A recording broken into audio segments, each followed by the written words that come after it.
What's going on, everybody? My name is Corbin. I am the head strength coach here at Allegiant South Bay, and this is the Block 9 Ask Me Anything.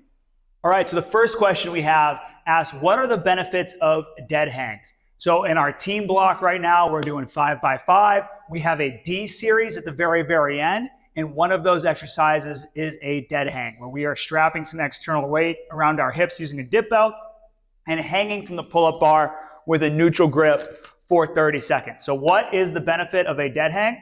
It's going to be mostly grip strength, as well as maybe a little bit of shoulder health in there as well.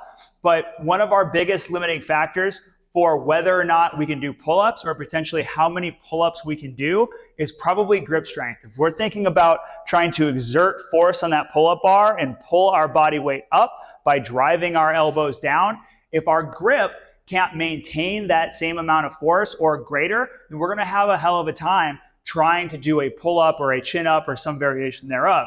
So one thing that we want to work on in order to get our members better at pull-ups would be grip strength. And using external load and hanging for 30 seconds from the pull-up bar is one way to improve our grip strength. Now, a little bit of distraction from the shoulder joint, so really pulling that apart, getting a good stretch in through that lat, maybe a little bit of the same thing going through that spine as far as spine hygiene, getting all of that in as well. But those, whatever benefits we might get if we're getting a little taller hanging from the pull-up bar, probably only lasts 15 minutes or so.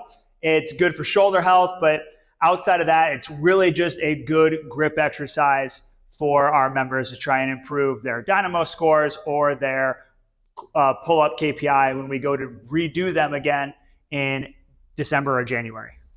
The next question asks, what kind of supplements do I take, or what kind of supplements do we at Allegiant recommend our members take, and how do we decide what is right for us personally or what might be right for our members? So the first thing that I'm going to recommend that all of our members take is a protein supplement. The reason being is that we're striving to get 1 gram per pound of body weight, and that for some of us can be a pretty big challenge. So one way to help us reach that goal would be to supplement with a protein powder. Now, there's a bunch of different protein powders in the market, and quality does matter here. Now, what we sell here at Allegiant is a whey-based protein and a beef-based protein. The whey protein is going to be a lactose-based. For those of us who are lactose intolerant, or things like milk and cheese give us stomach issues, then whey is probably not going to be the best option. The other time whey may not be the best option is specifically if we are looking to improve our body composition or lose a little bit of weight.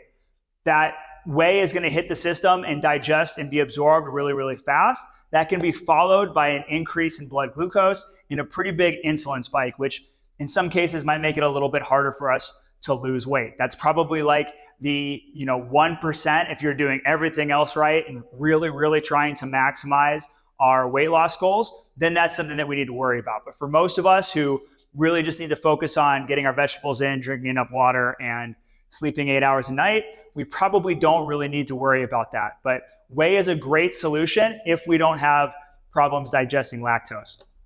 Beef, on the other hand, is another great option. It's a collagen base, and so that's not only going to help with protein and regenerating muscles after workout, but it's also going to help your hair and your nails and all of the good stuff that you might get from taking a collagen supplement. A beef base won't have the same effect on your blood glucose or your insulin levels that whey might, and it's also not going to give you the stomach problems that a milk-based product like whey will. So those are really the two options that we have here at Allegiant. Whey is always a great option as far as whether or not it's going to work or the research behind it. Collagen or beef-based is as well. We used to offer a plant-based, now just go with the collagen base. So if you're looking to get protein from Allegiant, really you have those two options to choose from. Really, for most of us, if we don't have a lactose intolerance, then just go off of taste. Another supplement that I recommend for everybody that I also take myself would be a creatine supplement. So creatine is one of the most highly studied supplements on the market. It's really, really important, not just for performance in the gym and recovery, but also for brain health. So that's something that we should all take, like a multivitamin, where we're taking 1 scoop a day, 5 grams a day, every day for the rest of our lives. Whether we strength train or not, that's a supplement that everybody needs to be on. And I mentioned multivitamins. We sell these power packs from Designs for Sport. This is going to be like your daily, you take these 4 supplements every single day to just ensure getting good health in outside of the gym. So these include a multivitamin, an omega-3, a vitamin D3, and a magnesium bisglycinate. So a vitamin D3, you might think we live in California, we get plenty of sun. What do I need more vitamin D for? It's just a good thing to have, especially if you have kids and the kids are going back to school. Vitamin D is going to be something that helps keep you from getting sick. It's going to help you improve your mood, all of that stuff, just assuming that you get enough sunlight. Most of us are stuck inside, either working from home or working from the office.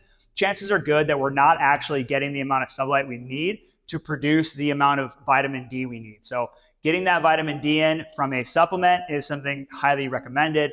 The omega-3s that come in this pack, that is going to be super important for taking care of your joints, as well as getting good sleep, boosting your mood. If we're not eating fish, some type of salmon or wild caught fish, fatty fish, at least 2 times a week, then everybody should be taking that omega-3 supplement. Keep it in your refrigerator. It'll last longer. It won't smell as bad. It won't taste as bad. But taking the omega-3s are super important. And then the magnesium bisglycinate. Magnesium is used for a lot of the reactions in the body. And if we don't have enough of it, that's when we start to see cramps and mood changes and increased recovery times. It's a mineral that everybody needs a lot of. And if we're not getting it through the diet, through fruits and vegetables, then we need to supplement it. And there's multiple different types of magnesium out there on the market. Bisglycinate is one that is absorbed through the blood-brain barrier. So that's important in order to get the magnesium into your brain and distributed throughout the rest of your body.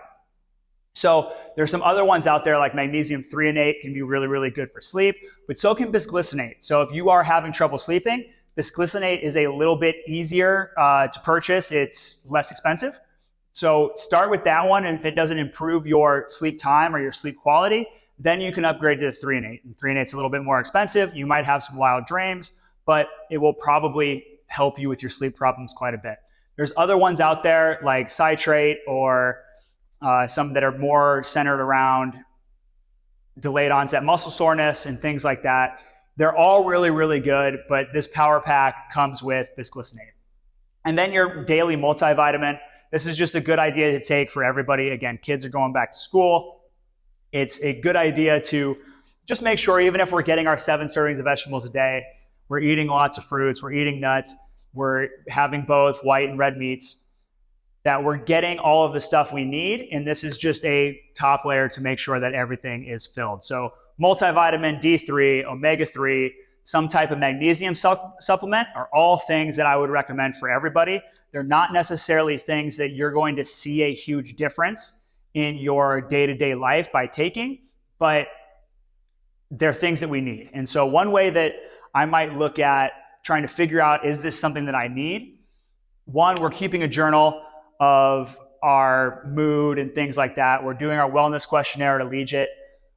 Those are things that we can use before we start taking any supplements to see what our mood is like, to see what our stress is like, to see what our sleep is like. And then we buy one bottle, a 30 to 60 day supply of a supplement. And we continue doing the Allegiate Wellness Questionnaire each time we work out. We keep our journal to see if our mood is changing, our sleep quality is increasing. And if it does, that's great. Then stop taking the supplement once you run through that 30 to 60 day supply and see if we regress back to the norm. And if that's the case, that supplement is probably really, really good for you. Now, some things in my life that I could see potentially using off and on, or using that method that I just said, would be something like a PA7. PA7 is a phospholipid that activates the mTOR pathway. Could be really, really good for adding muscle mass. So it might be something that I use during an accumulation phase where I am looking to gain weight or gain muscle mass. And again, I'm going to track that. I'm going to look at my body weight. I'm going to look at my body composition before and after that block, or before and after that bottle of PA7, to see, hey, did this actually work? This give me the gains that I wanted. If I got my 3 to 4 days in an Allegiate and I was eating a caloric surplus, getting 1 gram per pound of body weight a day, hitting my fats, hitting my carbs, and taking that PA7 on a regular basis, hopefully I added a bunch more muscle mass. Another vitamin that might be really important is a pre and probiotic, so taken separately. A prebiotic would be something like a fiber supplement, and if we're not getting our fiber through our diet, through things like quinoa, chia seeds, oats, vegetables, things of that nature, brown rice, certain breads, then we want to take some type of a prebiotic because that is going to be what feeds the probiotic. The probiotic is your gut microbiome. There is a gut-brain axis where your gut microbiome has a lot to do with, again, positive thoughts, mood, how well you sleep, how well you recover from workouts, et cetera, et cetera. So if we're not getting fermented foods through things like yogurt or fermented foods like sauerkraut, kimchi, then we definitely want to think about maybe taking a probiotic, and then we need to have the prebiotic fibers in order to feed and sustain and maintain those probiotics. Another good question that one of our members asked for this Ask Me Anything is why sometimes smaller people can lift as much as bigger people, and what are the mechanisms behind this? So there are a lot of different things that come into play, mostly genetic, that might explain why somebody who either looks leaner, looks smaller, or is just smaller in stature might be able to lift as much as somebody who is either bigger in stature or carries more body weight, et cetera, et cetera. So first of all, we've got these two things called type 1 and type 2 muscle fibers. Type 1 muscle fibers are considered slow twitch, they're oxidative. Type 2 muscle fibers are more anaerobic, and they are called fast twitch. So typically your stronger people, your faster people are going to be more fast twitch. They are explosive. A lot of the professional athletes that we might watch in team sports on television are a lot more fast twitch. They are springy. These people typically are able to lift more weight. Now, they might not be able to lift more weight over a large set or a longer set. So as the repetitions get higher, they might not be able to sustain that output the way somebody who's a little bit more slower twitch. But if we went out to the track and tried to run a marathon, the slower twitch person, the more oxidative type 1 fiber person would certainly do better. So that's one aspect of genetics that might play a role into why a smaller person is potentially stronger. If they have a higher makeup of type 2 muscle fibers, that's going to play a big part in that. Another part, very similar, would be the origins and insertions of muscles. Typically speaking, so the origin is where the muscle originates, and the insertion is where it inserts away proximally from the midline. So if we're thinking about our lat, it's going to originate down on the spine, and it's going to insert up on the humerus. And depending on where, and doesn't insert that muscle, or our muscle tissue in general, doesn't have the exact same insertion and origin point in everybody. Everybody's a little bit different. So typically speaking, the longer that the distance between the insertion and the origin point, the springier that person is. That might help them lift more weight, or if it's closer together, it's not going to be as useful for lifting as much weight, but it might appear to be a bulkier, bigger muscle. So those of us who have really origin and insertion points that are really far away from one another, they might appear a little bit leaner, and it might be surprising to see how much that person can lift.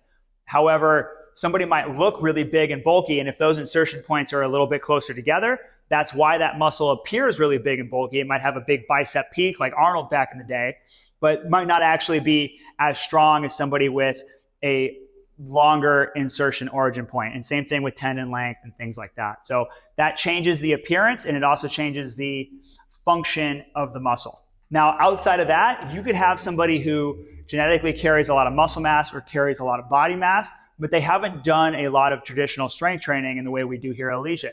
Strength training is a skill. So we squat, we bench press, we do pull-ups, we do hinging patterns.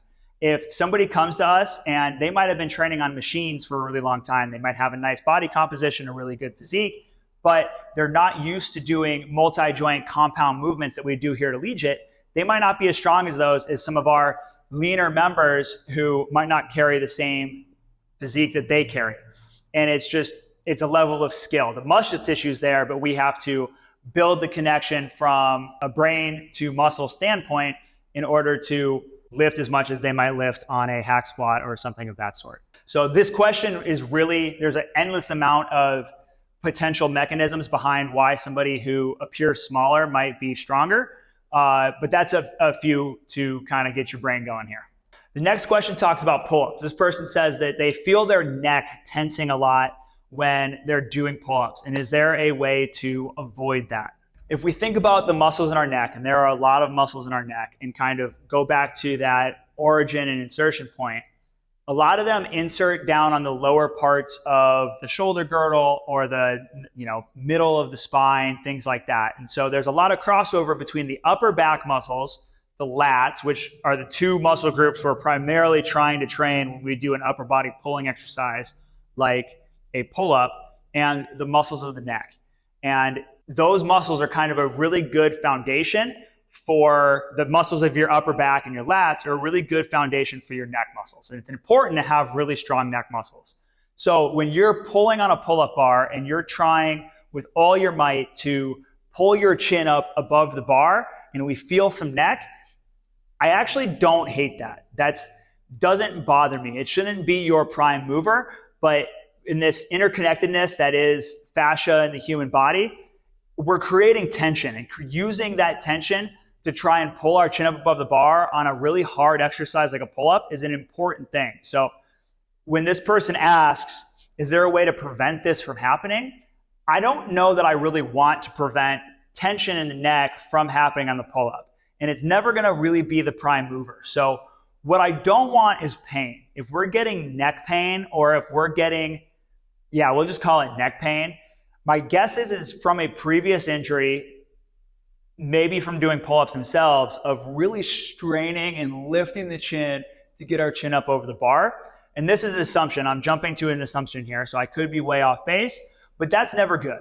If we think about a hinging pattern that we might do here at Allegiant, deadlifts, kettlebell deadlifts, RDLs, or kettlebell swings, you've probably heard a coach say, eyes follow the bell, chin to your chest. What we're looking for here is a neutral spine. We want to get rid of that habit of going down to that hinging pattern and craning our neck and looking up, because getting into that cervical extension has repercussions down the spine, and our spine from the top of our head down to our tailbone is no longer in a perfectly neutral position. It's probably never in a perfectly neutral position, but that's neither here nor there. And so we're trying to keep it as neutral as we can as we hinge at the hips. You could say the same thing for every other movement that we do. We're laying on our bench doing a bench press. We want to keep the spine neutral. Now, in that case, it's supported by the bench, so it's a little bit easier, but I don't want to be popping my hips off the bench. I don't want to be arching to shorten the range of motion. Same thing in a squat. I don't really want the spine to move while it's under load with a bar on my shoulders or holding a kettlebell in front. The same thing is going to go for a horizontal pull, where we're doing a hand on the bench, feet on the ground, rowing wrist to rib, pinky to pocket, and controlling on the way back down. I want a nice stable spine. I don't want to rotate, et cetera, et cetera. So all of those rules apply to a pull-up as well. And as we're fighting to get our chin up above the bar, because that is what we deem as a appropriate stop point for the chin up or a pull-up, then we might start to reach that chin over the bar. And if we're reaching that chin over the bar, we're extending that cervical spine or our neck, and that can cause some problems downstream. So we want to build the muscles of the neck. Like I said, it's really important to have strong muscles in the neck. And I'm not worried about potentially your neck muscles being tired or sore from doing pull-ups. And if you're worried about getting too thick of a neck, then I would love a big thick neck. And I do a lot of direct neck training. And I wouldn't say that I'm a pencil neck, but I wouldn't say that it's a super thick neck either. So I think it's a little bit harder to gain a girthy neck than you might think. It might go back to that genetics answer. But it's important to have a strong neck. So don't worry so much about using your neck muscles too much when you're doing the pull-up, but just try to do a pull-up with a really, really correct form without swinging and without arching or extending to get over the bar at the top. And we've got some goofy questions here to finish. So the next question asks, what would I excel at if I were an Olympic athlete? And I'm not sure on the direction of this question, if it's asking me what I am best suited for, or if they're asking me to pick a sport that I would like to do in the Olympics. But in the 2028 Olympics, it has been proposed that lacrosse be added to the sports that they do in the Summer Olympics. That was my sport in college. that is absolutely, I would love to see it in the Olympics, and that would be my sport of choice. It's the one that I took furthest in my athletic career. If I had a choice of what sport I was going to get really, really good at, I would probably pick a sport that would allow me to continue to do my job as a strength and conditioning coach, working at Allegiate with the lowest risk of injury and the lowest amount of effort outside of training to maintain. And in my mind, that seems like it would probably be something like curling.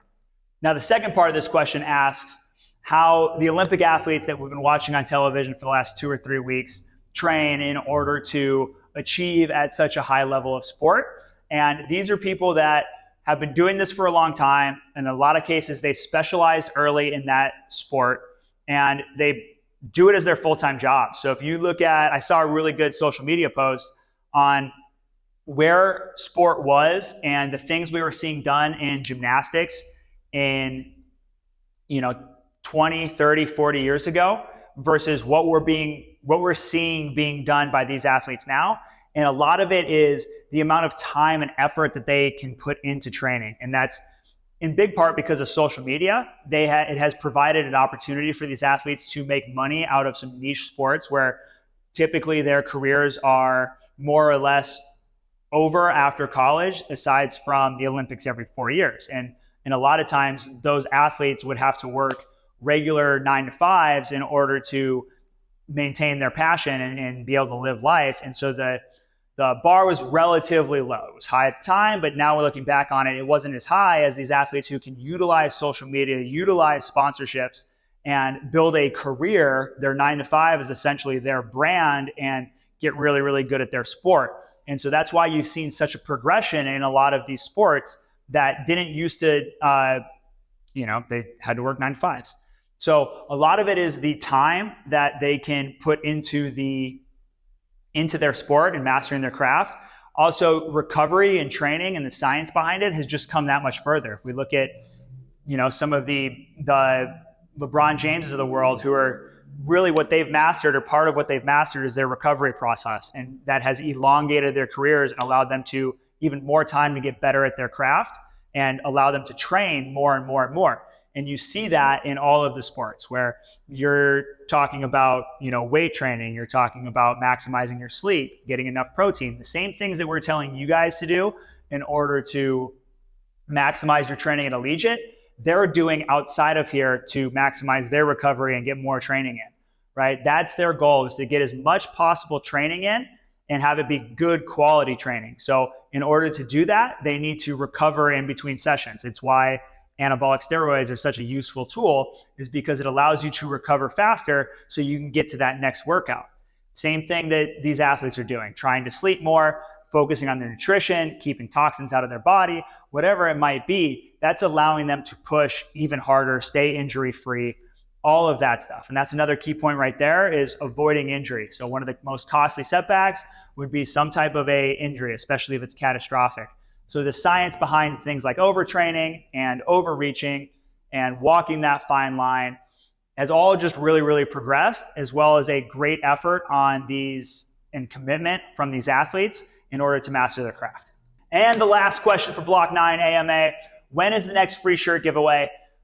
I'm not sure, but make sure you follow us on Instagram. Make sure you're checking your email every time Allegiate emails you. That's where you're going to find that information. A couple other announcements to wrap up. We have the South Bay Beach Bash this weekend. That is going to be the 17th. We will be down at Hermosa Beach at the 2nd Street Lifeguard Tower playing some volleyball. We'll have a can jam tournament going on. Come by for food and drinks. We'd love to see everybody there. Thank you to everybody who submitted their questions. Tune back in for Block 10 in 4 weeks. Let's crush Block 9. Go out there and dominate.